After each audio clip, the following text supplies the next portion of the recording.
So this is a very important thing that people should know. Like when I do the comeback, these are the things that are going to be there, and I need to have a very sharp and clear positioning. Learn more, reskill more. Within no time, you will be back to your caliber, justifying your caliber. Perfect. And then, even if they speak about career breaks, right? If you are a person who has directly, randomly jumped onto an interview after a career break, you won't be able to justify or answer that. Because experience is also important. Some of the leaders are not skilled on tools. They're not skilled on skill sets, but their wisdom is important, right? Their experience is important. Today, she is at 28 LPA. Wow. So she returned back to work at 13. She's at 28. I'm just giving you numbers because I think you know better, Shivangi, being a corporate coach as well, that the next drive of recruitment is not coming in from corporates. It's coming from startups and scaling up companies. Hello everyone, welcome to our podcast. Today we are going to have a very important discussion on a very sensitive topic with the industry expert, a person who has been exactly solving the problem statement that we are targeting today. That is people with career gap, and specifically women, how they can come back, how they can make a strong comeback even in the year 2025 when we all are talking about AI taking up our jobs, recession and all these things, firing, layoffs and so many things going in the market. Still in this year 2025, people with career gaps can make a strong comeback in the industry. So today we have the industry expert specifically known to solve this exact problem, and we have Satyam, who is the career comeback expert. So welcome, Satyam. Thank you, Shivangi. Thank you. Really excited. Looking forward. Right. Super excited because somehow, I talk about career development. I talk about getting jobs, and you are very specific about solving this problem. And there is a lot of, similarity on the pain points that we are targeting. True. So I'm sure that, the intent we have right now with this discussion, I'm 100% sure that we'll be able to fulfill that. So even I'm excited on the behalf of my audience that we are going to have an insightful conversation today. So Satyam, the main reason I'll tell you why I wanted to have this conversation. So I have my relative, she's my sister-in-law, a relative. And I saw when she started her career along with my cousin, who was the brother, both of them were in the same level, and I'll tell you, because that's my brother, I know him, so she's smarter than my brother, and she was doing very well in her career, and there was 1 year when she had to take maternity leave, In that year, what happened, just because she's going to be in a maternity leave, after some time, she did not get hike on that year, Next year, because she was on leave, maternity leave, she did not getting a pay was enough for her. Now, when she came back, she wanted to join the company. That year as well, she did not get any hike because she had just come back from the maternity leave. And this is how I see, and it happens at least once, twice or thrice in the life of every woman. And I feel this is how, even the smarter women we see in the market who are doing really well in their job, somehow their career is sabotaged. And when I see, when I discuss the similar thing with people, there are women who even take longer gaps. And when they have to come back to the industry, I see that as one of the biggest challenges. So how do you feel like they should be able to navigate it? Like how they should see it so that they can have a stronger comeback without letting anybody undermine them or skip their hike or anything?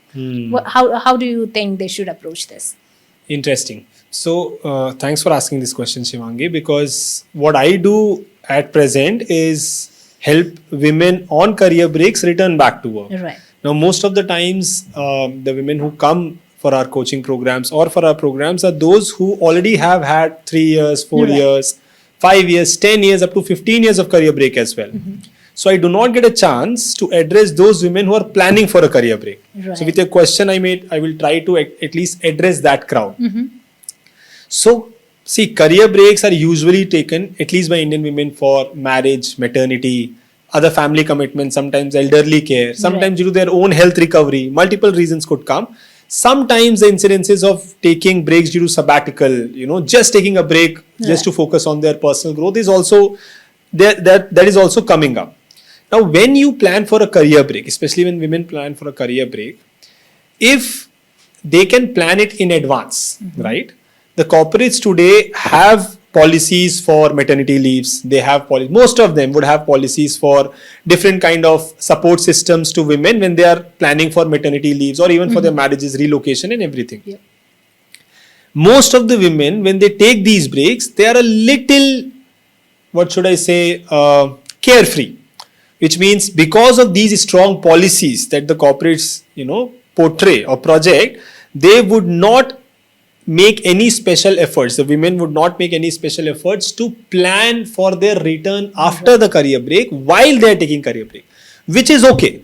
Which is okay if they are completely immersed in that particular life journey or personal journey, whether it is marriage, maternity or anything else, right? But what happens during this break is their entire environment shifts, right? Their entire focus shifts. So sometimes they are completely immersed in family. Sometimes they are completely immersed in raising up their kids, right?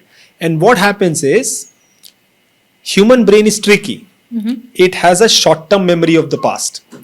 It tricks us to believe that we are good enough only for things that we have been doing in the recent past. Correct, absolutely. So a woman with a career break, 2 years, 3 years, even 1 year, or even more, 5 years, 10 years, when they plan to return back, which is mostly when their kid would be at an age when they can leave him or her to the daycare or something is sorted, things have got stabilized.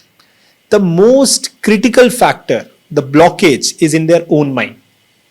Because the same women, if you would have talked to her 3 years back, high level of self-confidence, Right. because of high performance, high recognition, right? High level of self-belief, self-reliance. Correct. But suddenly that goes down without their fault, because their mind has been conditioned for a particular task that they were immersed in. Right? They'll be very confident in handling the kid. They'll be very confident in handling the family. But suddenly when they want to restart, their mind tricks them that it's not your cup of tea now.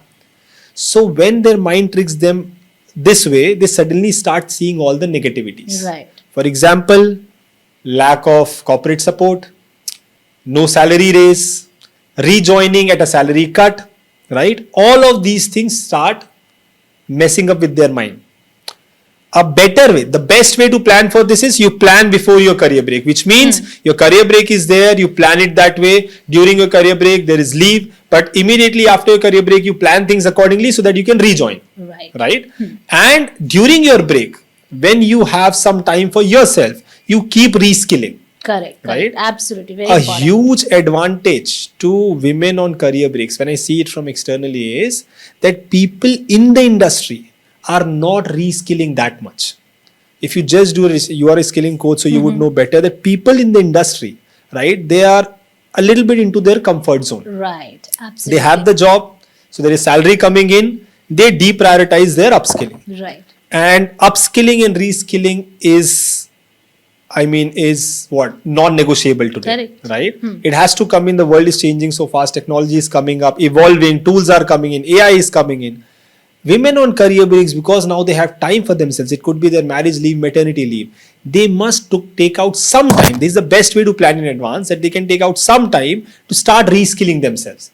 So that after their break, which could be 6 months or 1 year at a standard, they can come back not just with a break, but something that they have accomplished. Some reskilling, some new mindset that they have accomplished during their break. And that will give them an amazing re-entry opportunity. But this is the best way, not the most practical way, I understand, because human mind does not work that way. Most of the women would like to immerse in their marriage experience, would like to immerse in their maternity experience, and by the time they realize it's already 3-4 years that have passed by. Right. In that case, you accept the reality, and I'll just give you examples.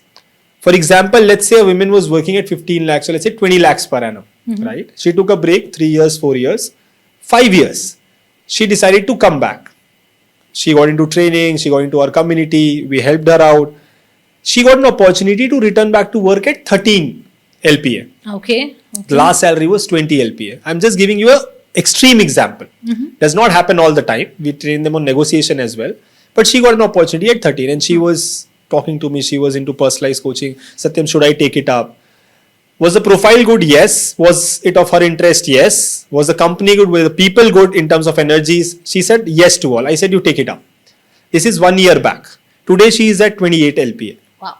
So she returned back to work at 13. She's at 28. I'm just giving you numbers so that everybody understands that your re-entry is not your ultimate goal.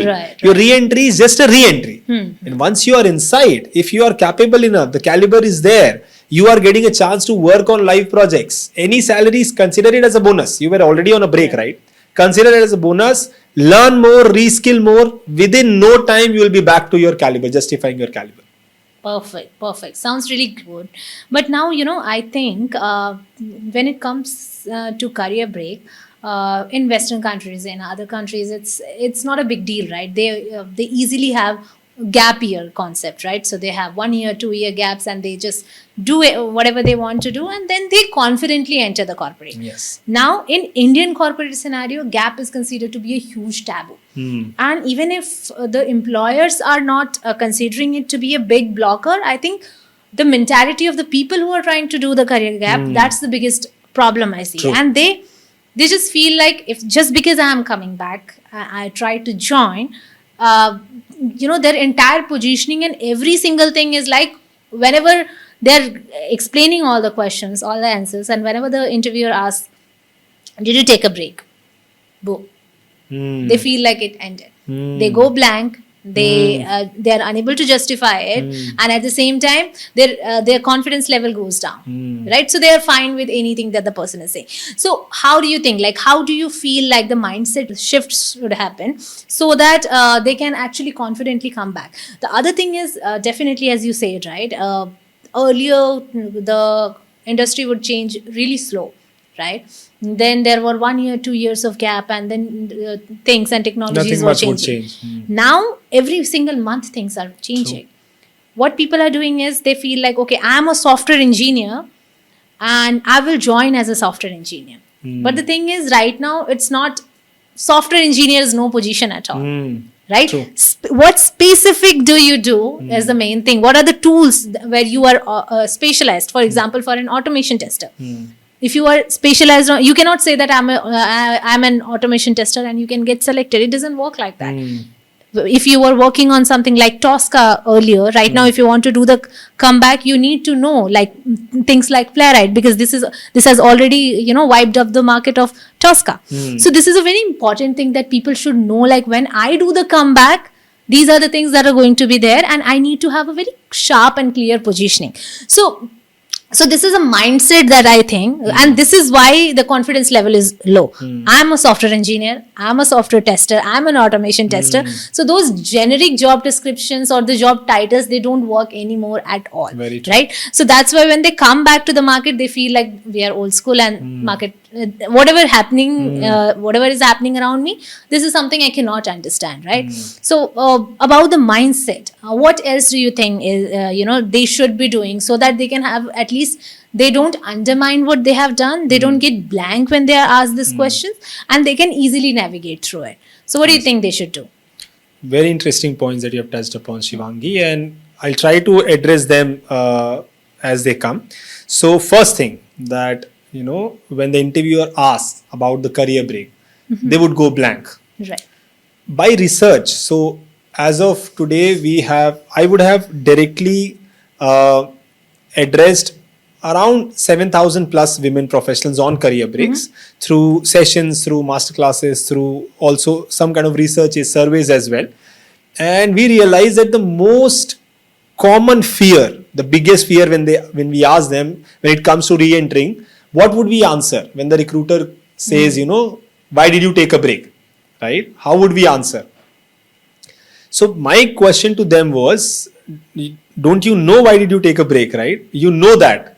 Why are you so skeptical to answer? But there is a problem there. I told you, human brain is tricky, right? The moment you are out of touch of your professional self. So there is this interesting thing that we do inside our community, only with the premium members, that we ask them, tell me, if you are on a break for 3 years, 4 years, 5 years, whatever number of years, and suddenly one day you decided you want to re-enter the industry, and you approach a coach, for example me, and you ask me, Satyam, I'm really in need of a job, and I use all my network and make you sit in front of the interviewer just the next day, would you be able to present the best of your professional self? Yes or no? Is that an opportunity, or is that a waste of opportunity? all of them, or at least 99% of them who listen to this question would answer waste of opportunity. They'll answer no, we don't want that. Your mind tricks them that you need a job. You immediately need salary. It just tricks you. But the reality is you need your next professional leap, right? And if today you are on a career break, tomorrow you want to re-enter and you're sitting in front of the recruiter, that's not an opportunity, that's a waste of opportunity, because you won't be able to present the best of your professional self at least. Correct. So what do you need? You need some period to go inside. You need some time to go inside, reassess your skill sets, reassess your strengths, map it with the industry trends, reskill if required, and most of the times it would require. Absolutely. Reskill, rebuild that confidence, and then you move out. Right. When they have done that inside our community, you won't believe the magic that we have created. Recruiters have created. So we talk to recruiters. The nature of my work is we constantly talk to the recruiters on a daily basis. Recruiters are telling us that if you have women on career breaks, candidates who are women on career breaks and they are deployable, please give it to us. Give the candidates list to us. We will hire them over and above industry people. Not all, but many of them. Why? Diversity?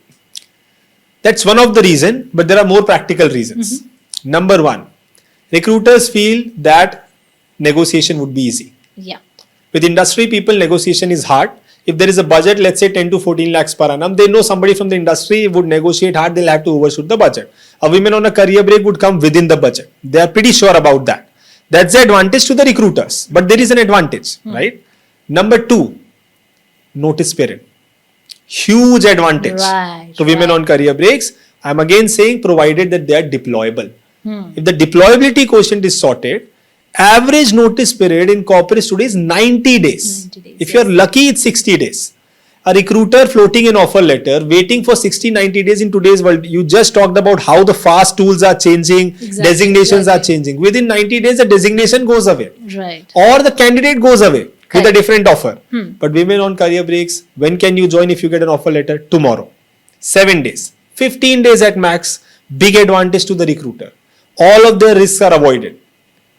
The problem is, if there are 10 recruiters or corporates who would give you an impression that because of your career break, we cannot take you in, there are 90 others who would be actually valuing your skill sets and the deployability quotient. Now the onus is on you.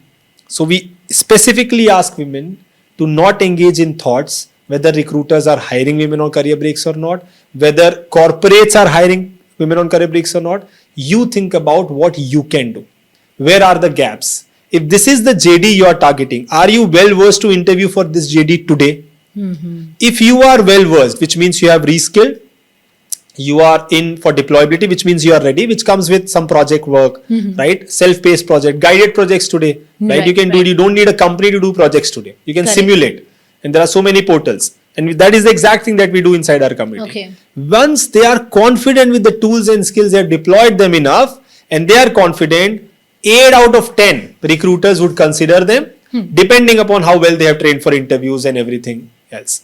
Because I think you know better, Shivangi, being a corporate coach as well, that the next drive of recruitment is not coming in from corporates.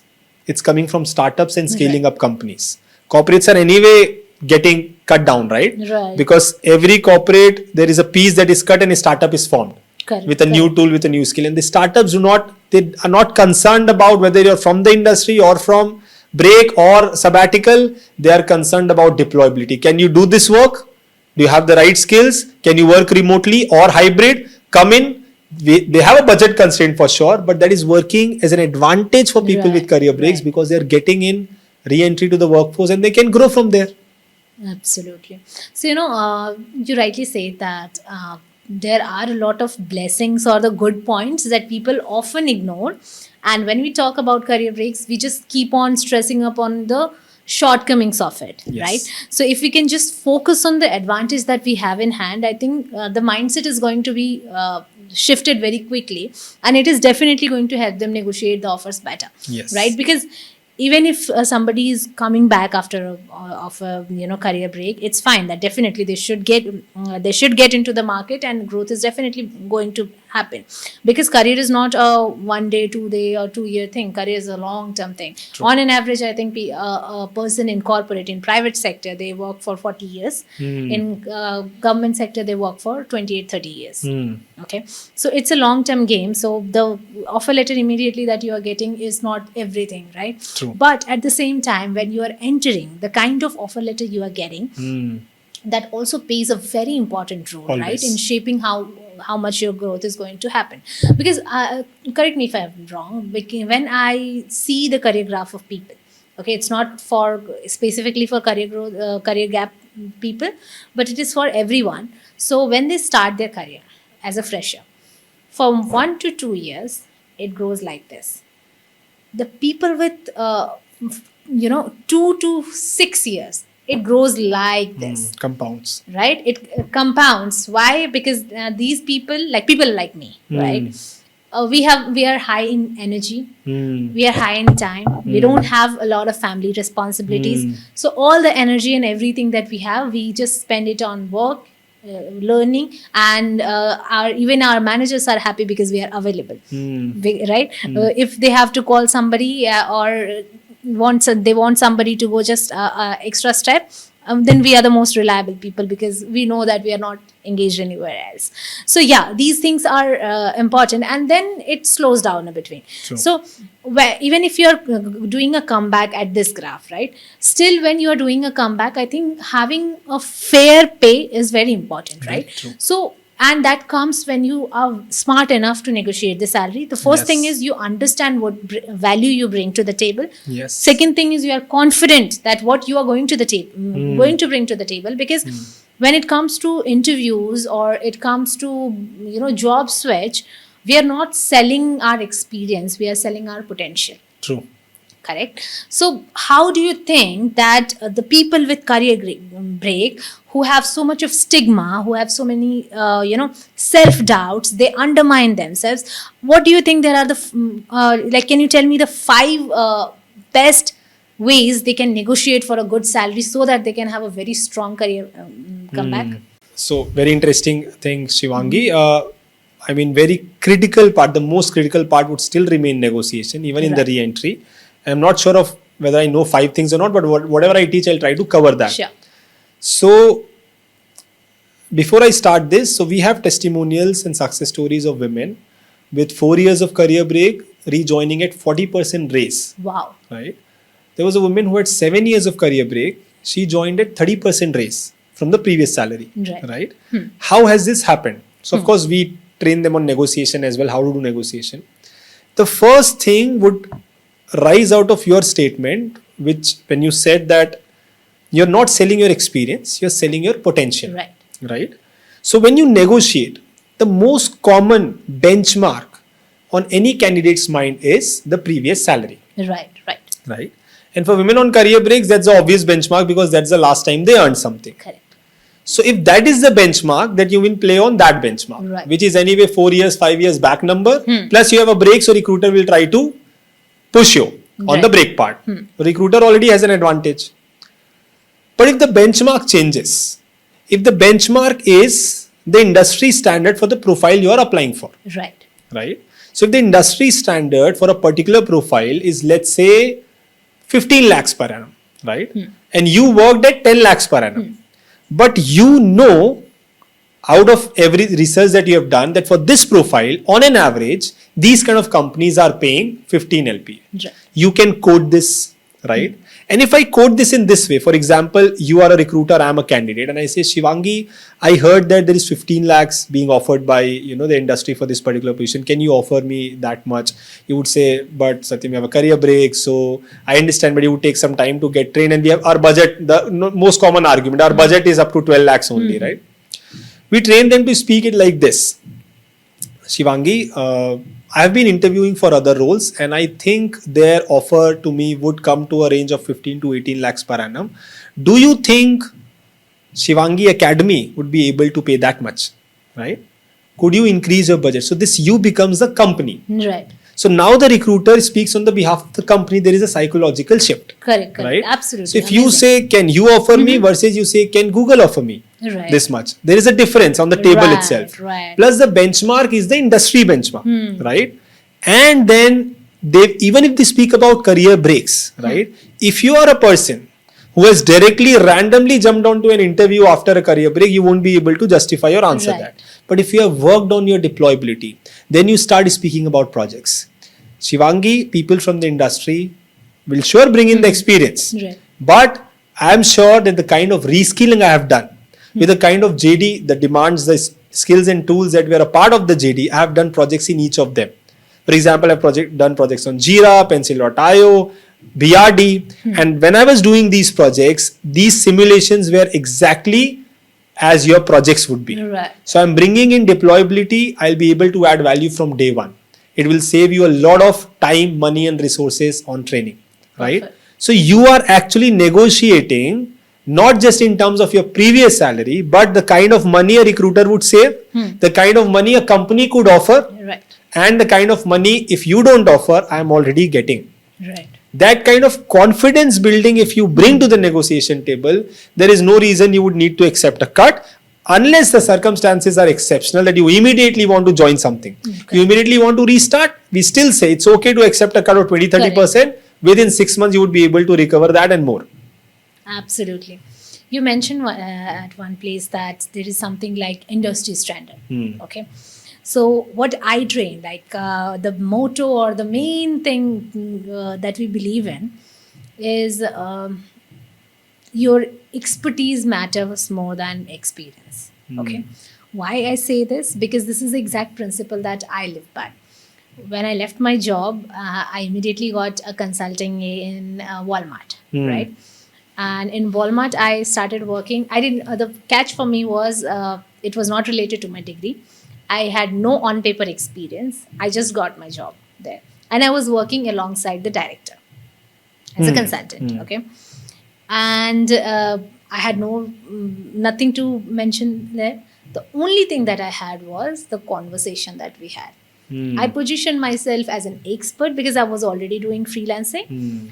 And I was like, let's say I was making 50 LPA, sorry, not even 50 LPA, 50,000, let's say, because I was a fresher there, right? Then when Walmart asked me how much you want, I said, I want 2 lakhs in a month. They said, we are not sure, but maybe, but I brought it back to 1.8. Why? Because I did not talk about how many years of experience I have. I did not talk about the previous salary I drew, and I did not even let them question my, anything on my resume as well as my, degree, because I had nothing in that. And I feel like if that worked for me at that time, it can work literally for anyone. It would. Because that was the worst case scenario. I could not justify in terms of degree. I could not justify in terms of experience. All I could do was I was just sitting, talking about the work that we will do and kind of freelance projects that I have done and what is the vision I have. And I quickly got hired. When I got hired, I was 23 years old. And the person with whom I was working with, after working for 6 months, when I met them, we were shocked to see each other because that person had 23 years of experience and I was 23 years old. Wow. Right. So that's that was, amazing. and that was the thing. That was the exact moment when I thought, like, if it can work for me, this belief can work for literally any single person in the world, because that was the worst case scenario. True. So when I train people, I literally say that, and if you see even the companies, there are people who don't have a lot of on paper experience, but still they are having really good salaries than the people who are sitting at the director level and sitting there for a long time, right? Very true. So when people focus a lot on expertise instead of just doing the cliche thing like just counting the years of experience, I think that helps a lot. And the second reason I see in negotiation, what happens, the recruiter tries to move the conversation in a direction that you are getting this much, we can give you the X% of raise. Okay, so understanding the psychology, how you, just the way you say it, right? How you flip the script there. So exactly understanding the psychology and then moving away from that kind of conversation and saying that this is something that I'm looking for. That is something that is going to help a lot of people, Very true. and that has actually helped people.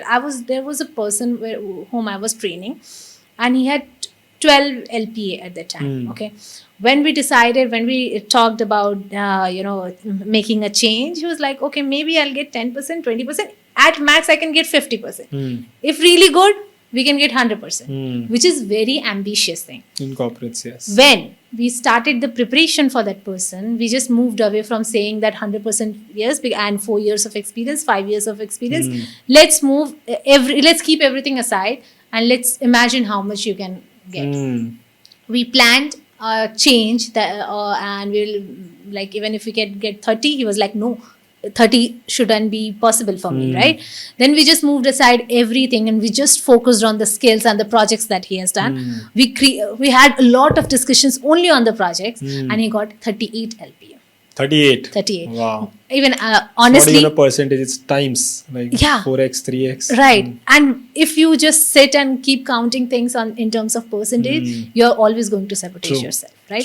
If you have the capability, if you have the skills, if you are sure that you can learn, and the cherry on the cake, if you know how to communicate that, I think you are always going to do really well and much better than other people in the market. Very so true. To be honest, I'll tell you, when I was saying 30, I was also like, okay, let me hype him up by saying 30, but I was not confident that he will be able to get it, but he got 38. Amazing. So, when things happen for multiple people, I feel very sure, and that's exactly why I built that motto. If you come here, don't come here with X number of experience. Tell me what is the expertise you bring, and you can literally ask for any amount in the world, and you will get it. Right? So that helps people, and specifically in negotiation, because Indian recruiters have this habit. I can give you 10% raise, 50% raise, 100% raise. So yeah, moving away from that helps. So yes, whatever you talked about is really interesting, and that brings me to also something that a person can get only till the extent he or she believes that they are capable of, right? That they deserve. So in order to push someone for negotiation, before even we come to the words and how the negotiations would happen, how the to and fro communication would happen, how the arguments would happen, what would be the benchmark, you did the right thing of working on the inner belief system. Right? Because whatever you believe inside, that's the extent you can get. Above that you cannot get. If you believe that you are good for 25, you would anyway be really excited with 26. Right. And recruiter would sense that. Right? And I'm with recruiters because they are also professionals. Their KRA is to save budget. Yes, right? So if their KRA is to save budget, they That's will have to negotiate. For them. They are doing good success in their job, right? And there was a time when I was training recruiters on how to negotiate. Okay. So I empathize with them. Okay, they have to negotiate well to save on their KRAs, right? But now a person or a candidate who comes in and talks only about her experience or only about her expertise has to believe from inside that her expertise and experience actually is worth this much. Right? And that belief will drive the negotiation. Absolutely. Now that belief comes from two places. Number one, understanding your self-worth. And sometimes you need a coach, you need a mentor to make you understand that you are worth this much. Right. Understanding the industry standards. Correct. That for this kind of expertise, what would normally somebody would pay, right? Somebody from the industry would pay for the candidate who is bringing in this kind of expertise and this kind of wisdom. What I feel is the entire job market, and what I feel is the result of all the learnings from the mentors and experts that I watch as podcasts and learn from coaches, that the world is moving from being a employment friendly world to a freelance and consulting friendly world. Yes. When I say world, the industry world. Right? Less and less of jobs which are full-time employment will come in the coming times, 10 years, 20 years, and more flexible freelance consulting jobs will come. Right. And a consultant does not charge for experience. They charge for value. Right. The value that they are adding to the client, they will charge 10, 20%, 30% of that value, depending on the industry. And if everybody today, especially women on career breaks that are in my community, they start thinking like freelancers and consultants, they will come out of that benchmark of how much I was earning then a break comes, because for a consultant, experience is highly valued. Correct. Expertise is highly valued. And tools are anyway changing. So a person who is sitting at a particular designation for the last 10 years and has not reskilled, which is the case with 70+%, I'm being conservative, maybe 80+% of the industry people, they are not reskilling. Mid managers, higher managers, Never. most of the people, they are literally sitting in the same company for 20 years. Exactly. And because of the comfort zone, they are not stretching. So if Right. they're not stretching themselves, they're not reskilling. That's why the layoffs, if not now, maybe later, right? Maybe later. And that is acting as an advantage to this freelance and consulting world. Why? Because if the tools are anyway changing, the skills are anyway evolving, then a person who is sitting at a past skill for the last 10 to 15 years and a person who is new or coming after a break but has reskilled, Right. you're still at the same position, right? Absolutely. Because tomorrow if there is a new tool coming in, if I learn it, I am a deployable candidate. If you learn it, you are a deployable candidate, irrespective of your past experience, Correct, right? correct. So that is something that is fueling this freelance and consulting world. And if it comes to wisdom, because experience is also important. Some of the leaders are not skilled on tools. Right, They're right. not skilled on skill sets, but their wisdom is yeah, important, right, right? right. Their experience is important. I don't think in the entire world there is any project, whether it is corporates, whether it is startups or any other project, non-corporates as well, there is any other project which is more complicated than maternity and raising a wise kid. We have talked to women professionals, what they go through in that process, and not just the physical process of the maternity, but raising a kid. It's an experience of wisdom that I don't think any other project can bring. Right. And I'm just talking about an extreme situation. Readjusting to an entirely new social system because of your marriage. Right. Juggling between work, life, family. If you're a working woman, I don't think there are projects that can match the complications of this situation. Multitasking, wearing multiple A hats. lot of things. Multiple hats plus in an environment which is not yours. Right. In a new environment, suddenly you're wearing multiple hats. Plus you want to uphold your professional aspirations as well. This project itself has so much wisdom. If you realize, as a woman on career break, if all women realize this, your presentation to the recruiters, your confidence, your self-belief would change. Right? Because you would realize that you're bringing a lot of wisdom which people sitting for 10, 20 years on a particular position just for the sake of sitting do not have. Perfect. Beautifully said. But when these people enter, right? So I see entering, even if they enter, I see like there is some kind of bias. Okay.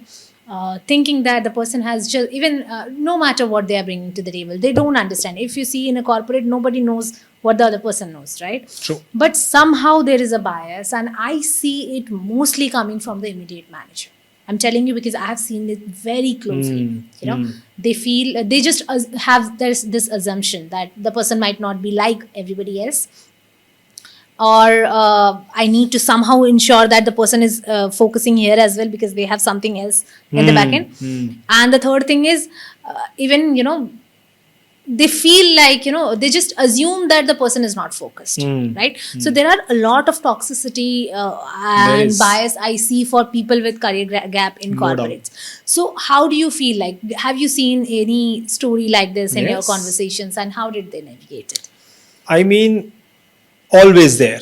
It will be there. I think it was there earlier as well. It is there now, and it will always be there. There will be toxic people because you don't know what is happening in their lives. Why are they so toxic? And there is no point going into their minds as well. But how to handle this is important. So let's say a woman on career break re-enters, right? She gets an opportunity, she gets an offer letter, she re-enters. Now, if she has re-entered, surely she would have worked on her deployability, right? 5 years, 6 years, 7 years. In our community, we have success stories of women re-entering after 14 years of career break. Wow. Right? And an amazing salary, her preferred domain, 100% remote work. Right? Wow. Now, so That's this is literally happening. a dream come true, right? It was a dream when I started the community, but it is happening. So proof of concept, just like for you that 12 to 38 LPA jump is a proof of concept that it can happen. Yes. For me, it's a proof of concept that this can happen.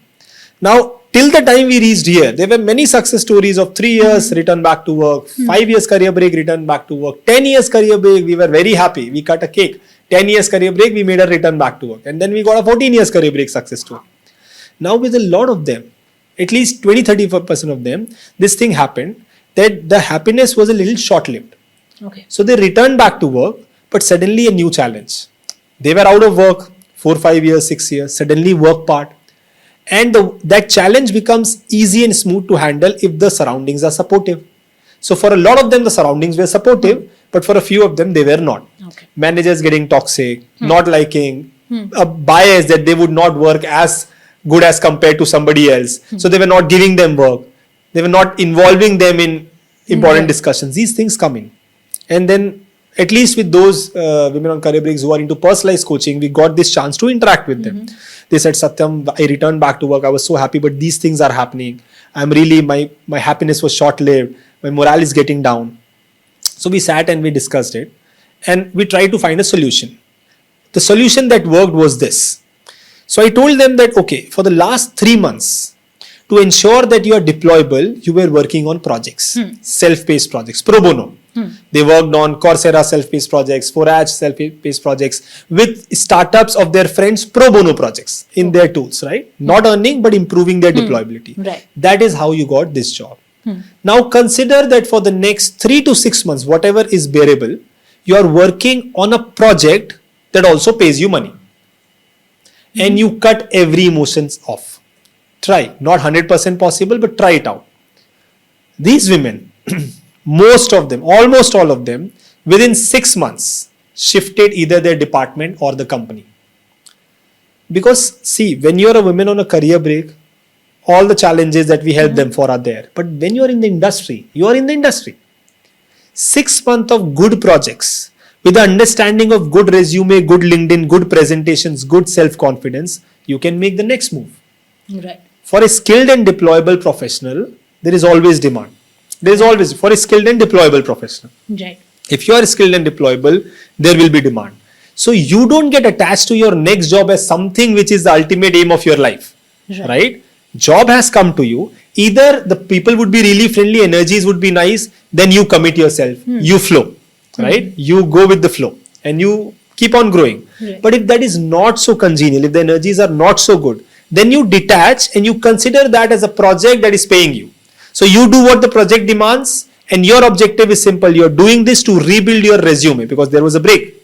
To rebuild your LinkedIn, to rebuild all your profile, and now you're working in real life scenario. Earlier you were doing pro bono projects in the coaching system, but now you're doing projects in real life scenario.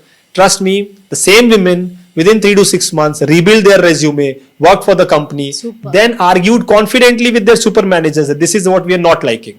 Some of them got a department shift. Okay, we agree that because when you speak with confidence, everybody listens. Right. When you are not confident from inside, that is when these guys get a chance. All the toxic people in the corporates and companies, they get a chance because you lack confidence. You build your own confidence, everybody would listen to you. Superb, actually. And I see, how do you feel like the importance of personal branding when doing a career comeback? Because what happens is when people are on gap, when people are doing whatever XYZ they have been doing, somehow they are available. Right? You can see their digital footprint. You can see that there is something going on, right? Because right now, whenever a recruiter wants to interview, the first thing that they are going to click from your resume is your LinkedIn link. True. Right? Even if you are applying on Naukri, they are going to ask for the LinkedIn page. So what happens is, I think people just disappear. So how do you help them doing the personal branding as well while doing their career comeback? And how does it help?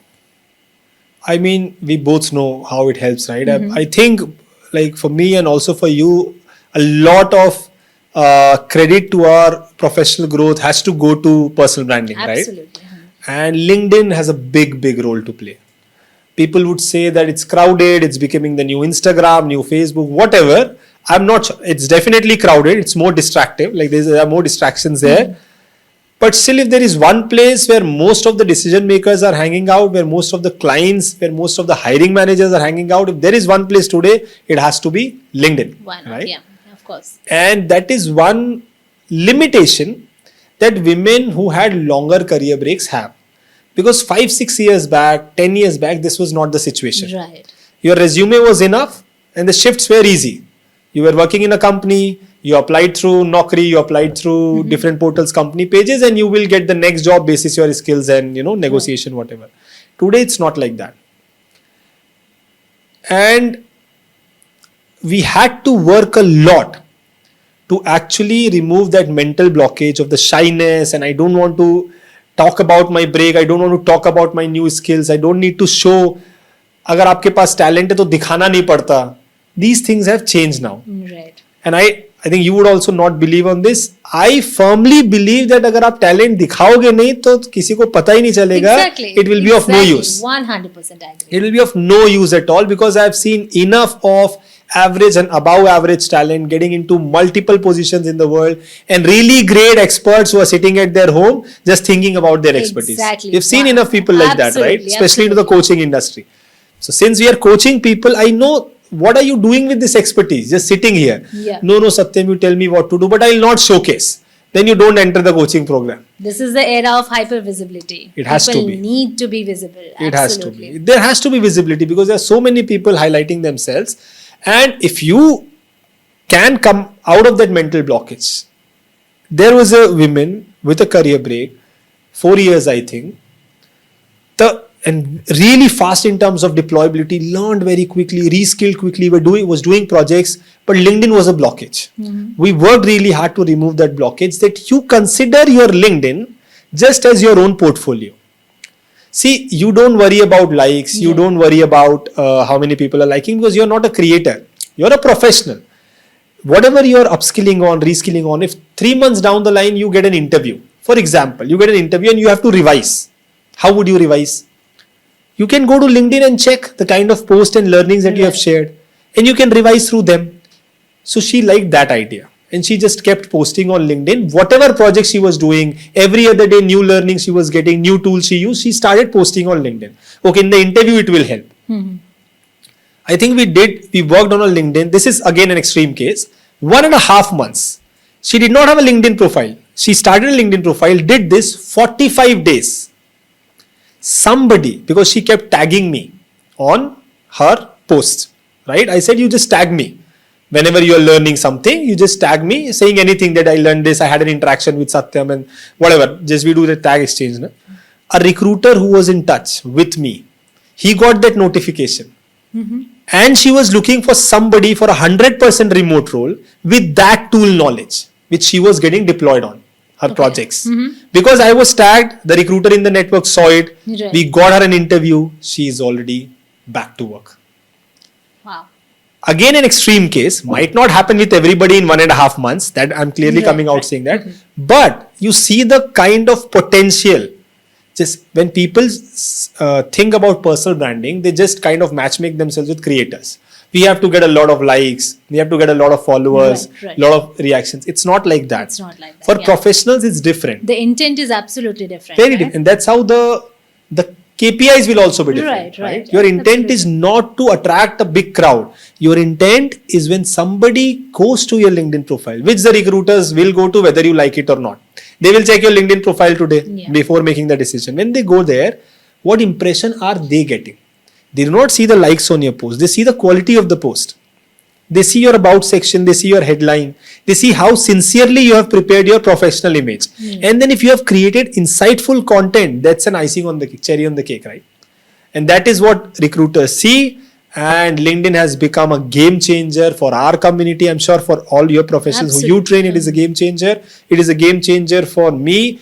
When I say me, for all women on career breaks. Right. LinkedIn has become the way to network and actually get opportunities without even formally applying. And this is bound to increase. This will explode in the next few years. Right. Thank you so much, Shivangi, for this amazing discussion, for organizing this. Actually, I realized a lot of new things from you. And I also learned a lot of things which I was doing, but I was not recording. So that definitely helps. Yeah. And everybody who is watching, especially all the mid-level career professionals who are looking for job switch and salary hikes, please go and check out Shivangi's page, shivangi.shrivastava2. You will get amazing help. Cool. Same here, Satyam. It has been amazing. I think a person who wants to have a career comeback right now in the year 2025, where people are saying the market is tough, it is happening. It is, you are making it behind the scenes every single day for so many women.